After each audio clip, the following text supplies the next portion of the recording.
आप लोगों ने थंब देखा? MS धोनी, KL राहुल, ऋषभ पंत, भारत के तीन बड़े wicket keeper batsman, but scammed by Sanjiv Goenka. आपको इसके बारे में जो है पूरी कहानी, धोनी से लेकर पंत तक की कहानी मैं आपको बताने वाला हूं। और आखिर ऐसा क्यों होता है कि संजीव गोयनका की टीम में कोई भी विकेट कीपर बैट्समैन जाता है, वो खुद तो बर्बाद होता ही होता है, अपनी टीम को भी बर्बाद कर देता है। और ऐसे ही कुछ अब एक बार फिर से LSG और ऋषभ पंत के साथ होता हुआ नजर आ रहा है। और ये पहली बार नहीं है, हमने इसको पहले भी देख रखा है। आपको याद है ना, जब चेन्नई सुपर किंग्स और राजस्थान रॉयल्स बैन हुई थी, याद है ना आपको वो समय?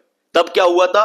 उस समय जो है आपके MS धोनी को राइजिंग सुपर जायंट्स का संजीव गोयनका, जो कि उस टीम के मालिक थे, उन्होंने कप्तान बनाया। राइजिंग सुपर जायंट्स बहुत खराब परफॉर्म करती है एंड संजीव गोयनका ओनर थे।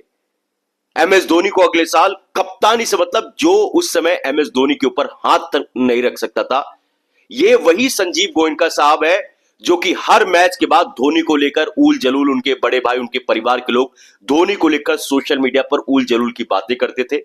और धोनी को एक सीजन के बाद कप्तानी से हटाकर स्टीव स्मिथ को कप्तान बना दिया। धोनी उनके अंडर में खेल रहे थे। समझो, इतना ज्यादा क्रिटिसिज्म, लोगों ने सोचा तक नहीं था कि धोनी को लेकर इस तरीके की चीज हो सकती। बट वो फ्रेंचाइजी क्रिकेट थी, धोनी ने भी, उनको पता था कि मुझे एक साल और खेलना, उसके बाद चेन्नई मेरा घर है, मैं चेन्नई में जाकर खेलूंगा। और वहां पर जो है वो करते और फाइनल में जाकर फिनिश करते, लेकिन ट्रॉफी नहीं जीत पाते। धोनी बहुत ज्यादा गुस्से थे, धोनी का परिवार, साक्षी धोनी तो भड़क गई थी। और अब आते, अभी पूरी कहानी बताऊंगा, फिर इसके बाद KL राहुल के ऊपर आते हैं। लखनऊ सुपर जायंट्स की टीम बनती है, KL राहुल को खरीदा जाता है, KL राहुल को कप्तान बनाया जाता है। KL राहुल कमाल की बल्लेबाजी भी करते हैं, पहले सीजन में टॉप 4 में भी लेकर चले जाते हैं। लेकिन फिर क्या होता है, अगले सीजन में KL राहुल की परफॉर्मेंस होती तो है, लेकिन कप्तानी में जो है उस तरीके की उनकी फॉल्ट नजर आती है, टीम अच्छा नहीं करती। KL राहुल को लेकर आपने देखा होगा कि जो डॉक्टर संजीव गोयनका है, उन्होंने क्या किया था। संजीव गोयनका पूरी दुनिया के सामने KL राहुल की लताड़ लगा दी थी, उनको गरियाने लग गए थे, भड़क गए थे, झगड़ गए थे। KL राहुल ने क्या किया, संजीव गोयनका की टीम को छोड़कर वो चले गए।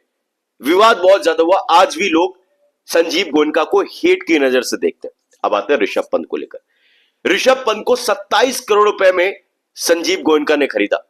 संजीव गोयनका ने कहा था कि मैं चाहता हूं ऋषभ पंत हमारे साथ 10 से 15 साल जो है वो खेले, हमें 4 से 5 ट्रॉफी जिताए। लेकिन जब भी टीम इनकी हारती है, संजीव गोयनका बातचीत करते हुए एनिमेटेड नजर आते हैं, जो देखकर लोगों को अच्छा नहीं लगता।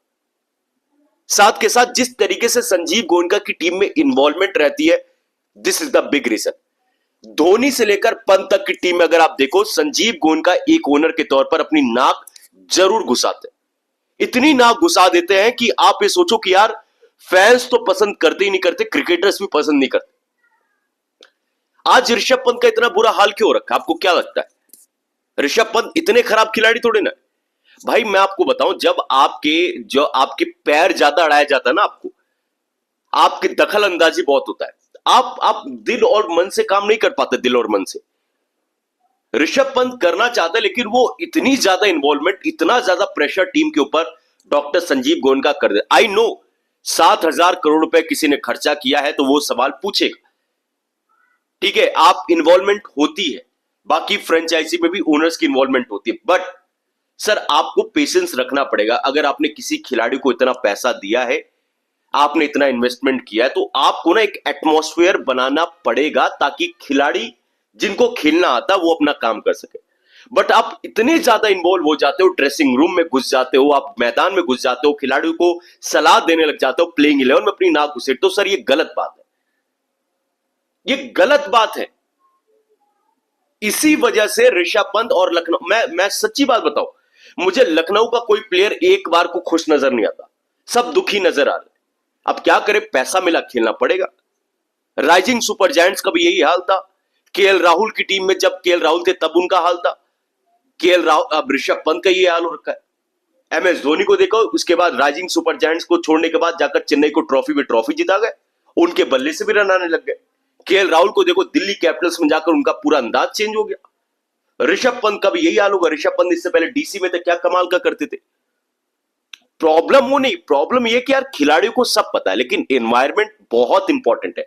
आप कहीं पर काम करते हो, कहीं पर खेलते हो, कहीं पर कुछ भी करते हो, एनवायरनमेंट अच्छा होगा, लाइट होगा, लोग अपना 100% देना चाहते हैं। वो टीम के लिए कट मर जाना चाहते हैं। जैसे विराट कोहली आरसीबी के लिए सब कुछ कर देना चाहते हैं। विराट कोहली फिट नहीं है, उनको बुखार है, उनके पैर में दर्द है, सब कुछ है, लेकिन वो खेलता है because RCB is a home. MS Dhoni के लिए चेन्नई इज अ होम। वो बंदे सब कुछ उस टीम के लिए कर जाते हैं क्योंकि उनको पता भाई ये मेरी टीम है, मुझे कहने की जरूरत नहीं। पर ऋषभ पंत के लिए नहीं है ये घर। ऋषभ पंत तो वहां पर सफोकेट कर रहे। ऋषभ पंत को ऐसा है, मेरे को जब मौका मिलेगा मैं लखनऊ को छोड़कर जाऊंगा। और आप देखोगे ये जो संजीव गोयनका साहब ने कहा ना कि मेरे साथ 10-15 साल ऋषभ पंत रहे, अरे अगले साल आप देख लेना कोई नहीं रहेगा। ना संजीव गोयनका ऋषभ पंत को रखेंगे, ना ऋषभ पंत यहां पर रहना चाहेंगे, टीम चेंज होगी। तो ये चीजें निकलकर सामने आ रही। आई थिंक ये स्कैम हुआ इन खिलाड़ियों के साथ। सपने लेकर तो बहुत बड़े बड़े गए थे संजीव गोयनका के साथ, देश के इतने बड़े बिजनेसमैन है, बहुत कुछ होगा, लेकिन स्कैम बहुत बुरी तरीके से इनके साथ हुआ, फंसते हुए नजर आ रहे। सो इस बार भी लखनऊ का काम तमाम है। और big reason, sorry to Sanjiv Goenka sir, मैं आपकी बहुत इज्जत करता हूं, बहुत कुछ करता हूं, लेकिन आपके टू मच इन्वॉल्वमेंट ने पूरी टीम को बर्बाद कर रखा है। बाकी आप लोग क्या सोचे इसको लेकर, वीडियो को लाइक करके, चैनल को सब्सक्राइब करके कमेंट सेक्शन में जरूर बताएगा।